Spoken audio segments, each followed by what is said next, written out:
A day in my life as a work from home mom, solo parent edition. Good day everyone! It's another amazing day and the weather is getting better and lately tuwing work hours ko, ino-off ko na ang aircon sa kwarto dahil malamig naman ang panahon so I hope malilesen yung electric bill ko. I just had to get my coffee first to start my day as always and I'm still using the Oatly milk and just drizzled some chocolate sauce for my iced coffee and off we go to work. Para hindi ako mabagot while working, nagpapamusic talaga ako at minsan nag-concert pa habang nagtatrabaho because you gotta find something to entertain you para hindi ka mabagot sa trabaho, diba? Wala naman akong workmate na kachika so I gotta find my way to stay awake. After my work ay pinaganda ko lang ng breakfast si Jeff at tinamad pa ako magluto today so ininit ko na lang rin ang food namin now on its second day dahil sayang ang pagkain kapag natapon lang kaya yan lang yung breakfast niya at si Cookie naman patingin-tingin lang sa akin kaya pinansin ko na lang rin at nilambing bago ako matulog. A day of Cookie usually starts with waking up and going downstairs sabay sila ni Jeff and today suspended pa rin ang klase dahil sa lagay ng panahon so Jeff doesn't need to wake up early. Pinag-breakfast ko na rin siya before ako bumalik sa kwarto para mag-nap after my shift and gumigising ako during lunchtime na and usually nakaligo na rin si Jeff niyan at nagmamaneho lang siya mag-isa. He understands na kailangan ko magpahinga kahit putol-putol and na-adapt na rin niya na ganito ang setup namin sa bahay. Sinundan ako ni Cookie sa kwarto at nagpapalambing ulit sa akin kaya nilambing ko lang siya pero umalis rin siya right after. When I woke up, I just headed to the kitchen to prepare our lunch at si Jeff magbe-bacon lang for his lunch and nag-init rin ako ng lomi at ito lang ang kakainin ko. Busog pa naman kasi ako pag lunchtime at si Jeff nagre-reklamo dahil ang dami ko daw nilalagay na rice sa plato niya habang ako konti lang.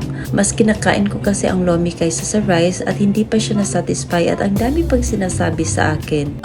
After lunch, habang nanonood siya ng TV, nagpapalambing na naman si Cookie today. Mind you, hindi talaga siya usually nagpapalambing dahil nonchalant siya pero maybe she's like us na nagmumudi in some days. Pinag-walking ko na si Cookie at Jeff habang nagtupi naman ako ng damit nung hapon na and just continued watching the series I'm currently stuck on. Siguro mga 2025 pa ako nito matatapos dahil umuusad lang ako ng 1 to 2 episodes a day.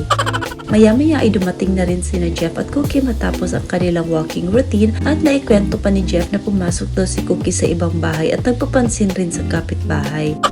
Hay nako Cookie, habang nagtutupi naman ako ng mga damit, nakatapat lang siya sa akin at tinututukan lang ako so yun yung routine niya sa hapon. Umaalis kapag okay ang panahon para makapag-poop siya. After ko magtupi ng mga damit ay isa-isa ko na itong nilagay sa cabinet namin ni Jeff.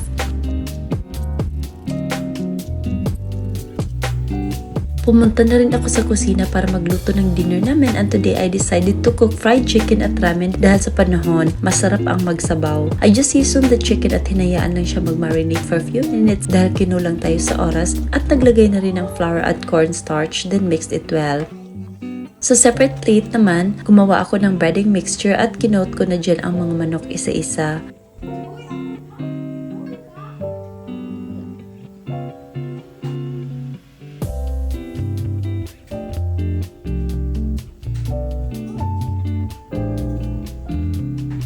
I just fried it in 2 batches until golden brown at nung nalunod ko na ang second batch ay nagluto na rin ako ng ramen para sabay na itong maluto.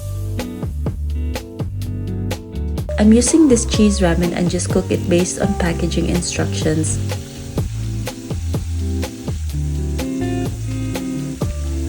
Habang nagluluto naman ako, naglalaro lang sina Jeff at Cookie and kung hindi ang laruan ni Cookie ang pinag-aagawan nila, nagpi-pillow fight naman sila. Aguroy na lang talaga sa pillow covers ko.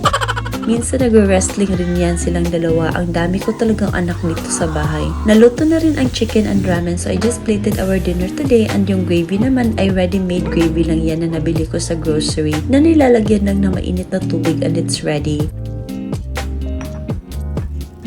For my cheese ramen, I added a slice of cheese and boiled egg, then topped it with sesame seeds and dinner is ready. We had our chicken wings and ramen for this cold weather.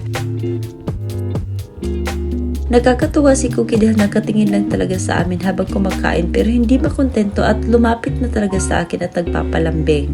The day ended just like that but before I go to bed I just had to do a little of my night skincare routine. I usually wash my face with soap at hinahayaan ko muna siya sa face ko for 3 to 5 minutes before ko siya nire-rinse while I am brushing my teeth. Then I headed to my room to continue my night skincare routine and naglagay lang ako ng moisturizer, then lip balm as always and nag-lotion kasi nakaka-dry nga rin running ang aircon. And that's another boring day but a really relaxing one. Thank you so much for watching. Bye!